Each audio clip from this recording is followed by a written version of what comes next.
Hello, I'm Beard and welcome to another video and welcome to the channel. As always, thanks for joining me.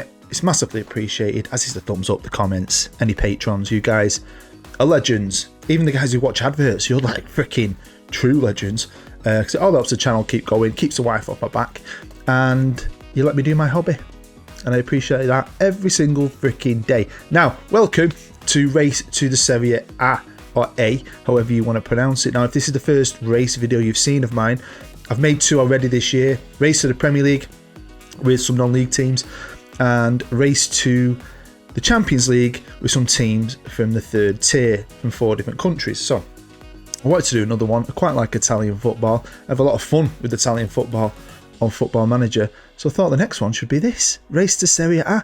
We're going to use 4 teams like I normally do in a race video, all from the third tier of Italian football, all with a history at some point of being in the Serie A, and all about to enter a race to win it. But who's going to win it, and why have I chosen the teams I've chosen?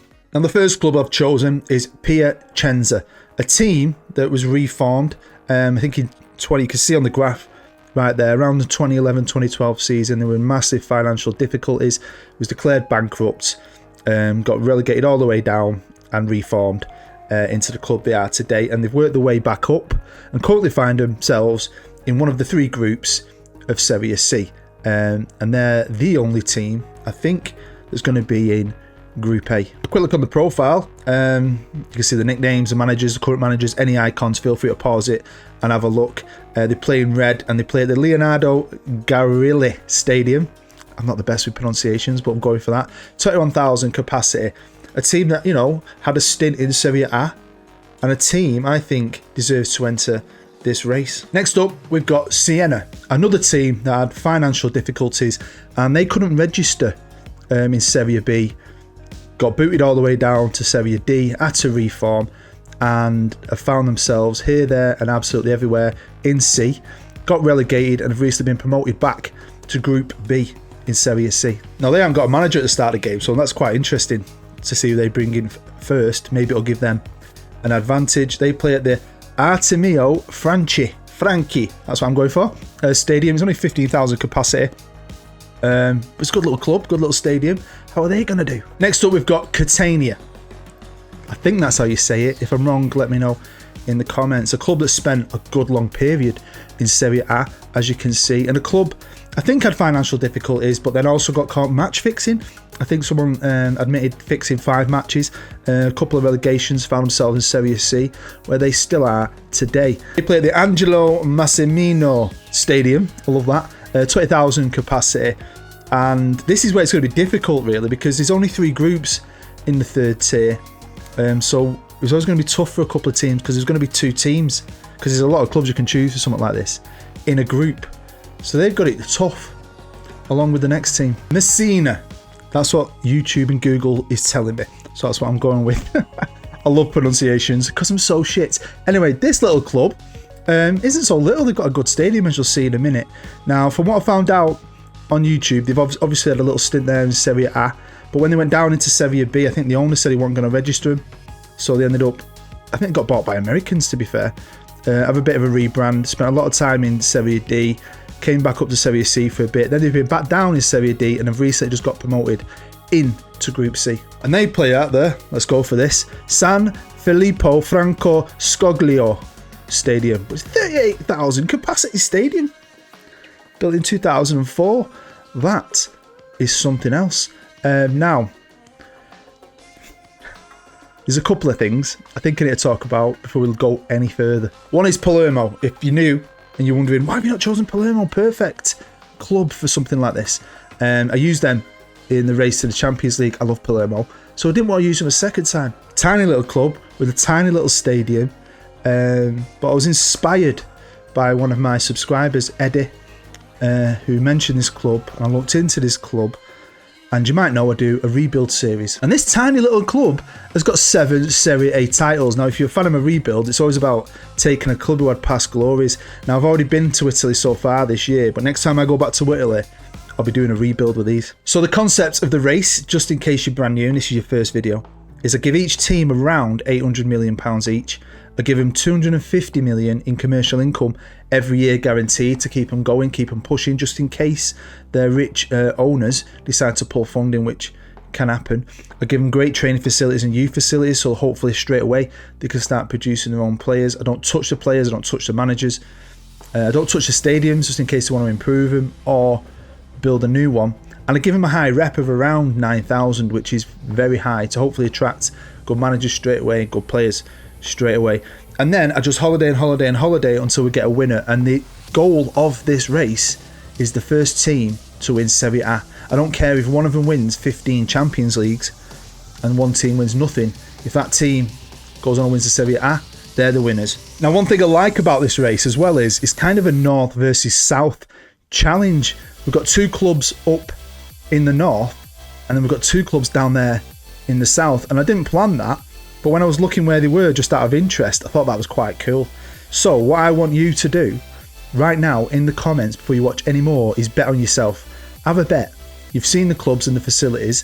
Some of them are going to have an advantage straight away. Maybe they've got better players already. I think a couple of clubs have just come up from Serie D anyway. Put in the comments, who do you think is going to win the race? And then when you get to the end of the video, let's see if you're right. So I've jumped forward initially just 2 years. We're not going to go straight to the end and find out just yet, because I was interested to see how quick they could get out.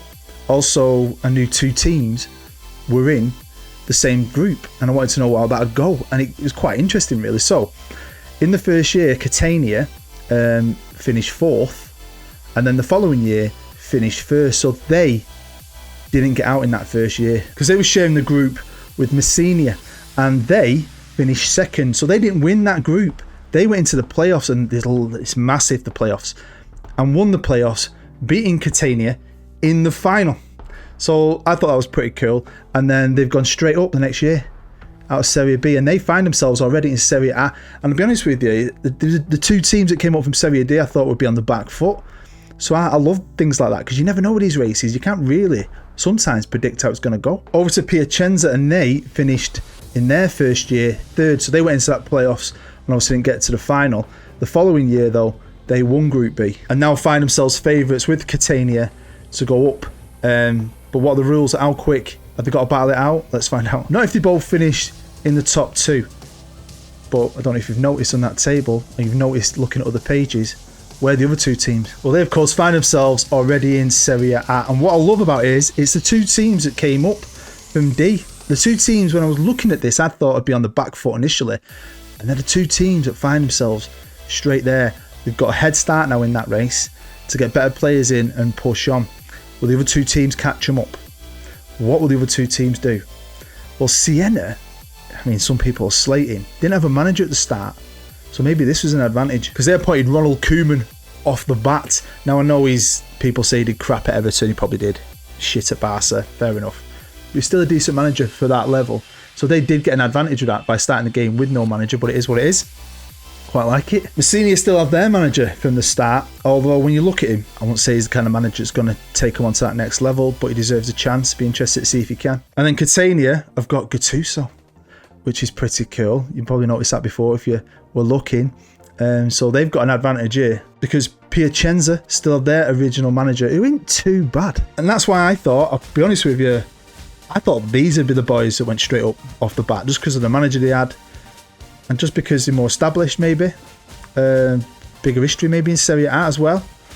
But it's not to be, and that's the beauty of it. But we've got many years now to jump forward, many years, and I can't wait to see who did it, so who does it. So we've had to jump forward all the way to 2034, but we do finally have a winner, and we've also got to work out 2nd, 3rd and 4th place. And with that, I'm going to go off their achievements over the course of the race to decide that. And I feel that Catania came last because of what they achieved, which to be honest wasn't a lot. If we go to the graph, you'll see they did win Serie B, and then after that they've not done bad-ish. I mean, they finished 3rd one year, so they did a bit of Champions League football, and then they've stayed around mid-table ever since, which is disappointing, and so is this. Since they came up into Serie A, all they've managed is one Coppa Italia final in 29, which they lost. So you can see why they came last. A check in on their manager history, and we know Gattuso was there because we jumped forward 2 years, didn't we? The They got rid of some managers quite quick. They got rid of this guy after 178 days. This chap lasted 58 days. That's pressure. Gattuso stayed for a while. I mean, fair play to him. But he left to go to Newcastle. Moneybags. Newcastle. Then they had Guram for a year, nearly 2 years, and he was sacked. And then they got Conte in, and he was there for a while. And he maybe, if he'd have stayed, could have pushed him on. But he resigned to become Holland manager, which is so freaking random. Third in the race. And if you see the manager there, I think the manager now is that manager who got sacked from Catania a few years ago. I love that, how things interlink. Sienna, they've come third. So after winning Serie B themselves, they had a slow climb, which wasn't too bad. They've stayed in Serie A, I mean, that's massive. Finished sixth, they got a fifth place, and they finished third a couple of years ago. So they've got a bit of Champions League football for a while. Now, competition-wise, it's definitely better than Catania. Because when they got promoted from Serie B, they actually did win the Coppa Italia, which is pretty cool, and then lost the Super Cup. So they've won a major trophy. So as we know, they started this race with no manager and straight away got Ronald Koeman in, who stayed for quite some time once they got sacked, picked them up a couple of trophies along the way. And then the next manager was Pep Guardiola, which is awesome. He stayed for 5 years.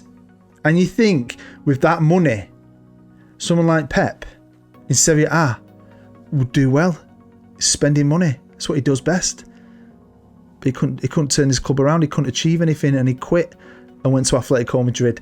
And then they've had a couple more managers since. Obviously, Leonardo Jardim, he's a decent manager. He's been sacked. And then now they've got this geezer, who was also manager of Catania. So like in all the races, once I reveal who came second, you instantly know who won. But still, we've got to do it. And in second is Piacenza. Now, they didn't win Serie B.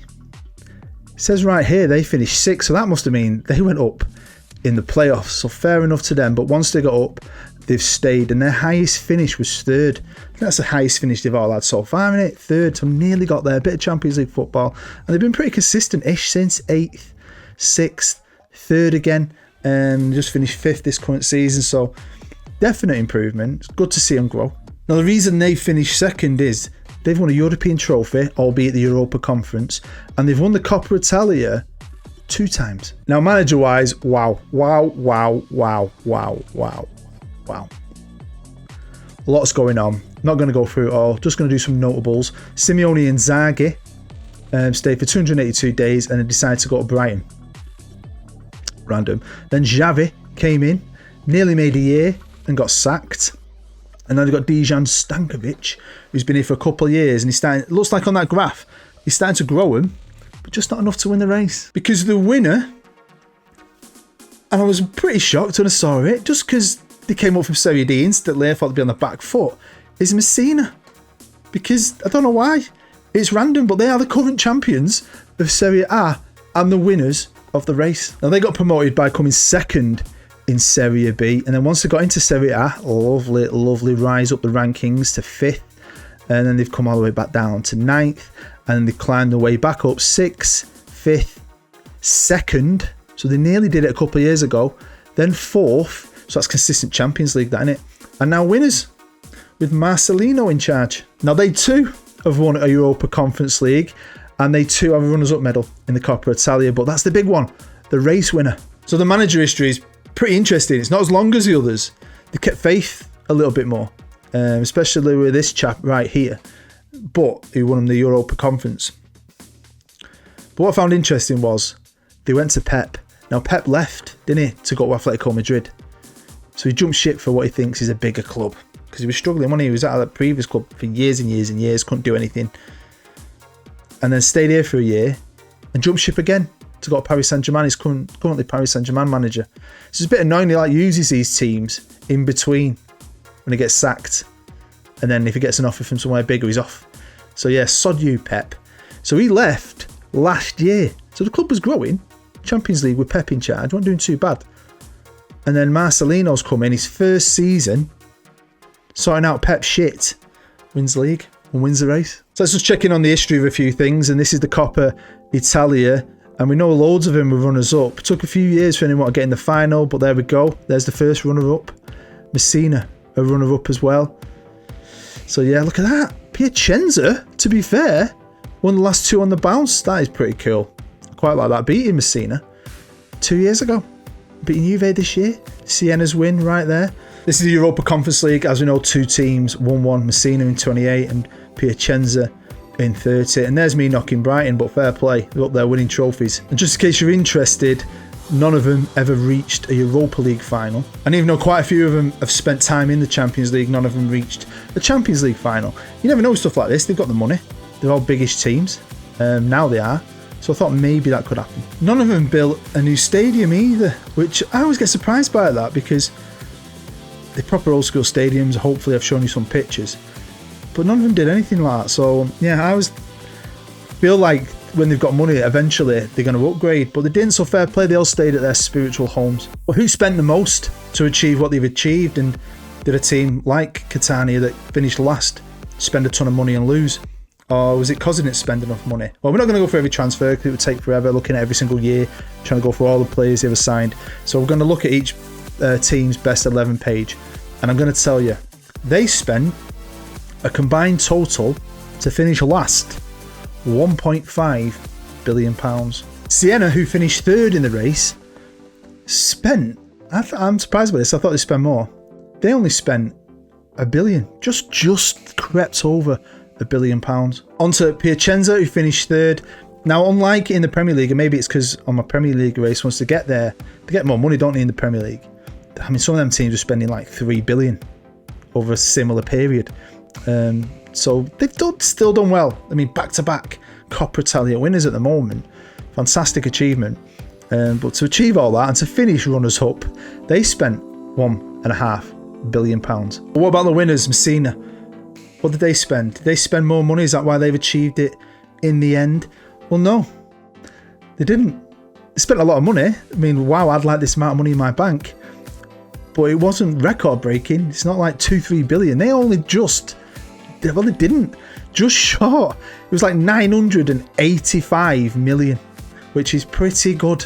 So, I like that a lot. Hopefully you've seen the best 11s. Might have been a few names pop up, probably a few regens as well, but I did not expect them. So if you put in the comments this club before you watch the end of the video, fair play to you. You're a winner as well. Now all the awards are in Italian, very authentic, but I'm pretty sure this is the Manager of the Year award, which has just been won by Marcelino for winning Serie A. But Messina also had another winner, Julien. I can't say his name. I'm not even going to try it, but fair play to him. Now, there's one last thing I want to check in on because especially in other races, sometimes clubs at downscale funding don't kick on. Maybe they got a little bit of extra money than the other teams. But I mean, all the teams spent around the same, between $1 billion and $1.5 billion. But I just thought we'd quickly check on this because there's some interesting things I don't see too much anymore. Now, straight away, the owner in 2025 downscale funding, and then they've had promotions from within at this club, but no more funding downscaling. But he's the guy I would have given the money to at the beginning. 3rd place, Sienna, had their funding downscaled in 2025 as well, so maybe that's the reason they didn't win the race. Now, Pierre Chenza, in 2022, so pretty quick, that owner was off. He was out of there. Had David Day take over, who's a tycoon. A tycoon takeover. But then a few years later, he downscales funding, and a couple of years after that, he downscaled funding again. I mean, they're winning cups, but you're not winning races, mate. Because maybe to win a race, you need to have that extra little bit of cash. Even though they didn't spend the most, they've got a tycoon. So their owner downscaled funding in 2025 as well. Don't know why they've all done that, but they have. And then he left 6 years later, and they had a tycoon takeover as well. I mean, you don't see as many anymore. I love it when you have a tycoon takeover in your save because it's more natural, innit? But in your own personal save. So they've still got their tycoon, so he's not downscaling. He's probably putting in them few extra quid the last couple of years that just pushed them over the edge and won them the race. And fair play to Messina for winning the race. Pretty chuffed with it, really, to be fair. I like it when a random team I didn't expect goes on and wins.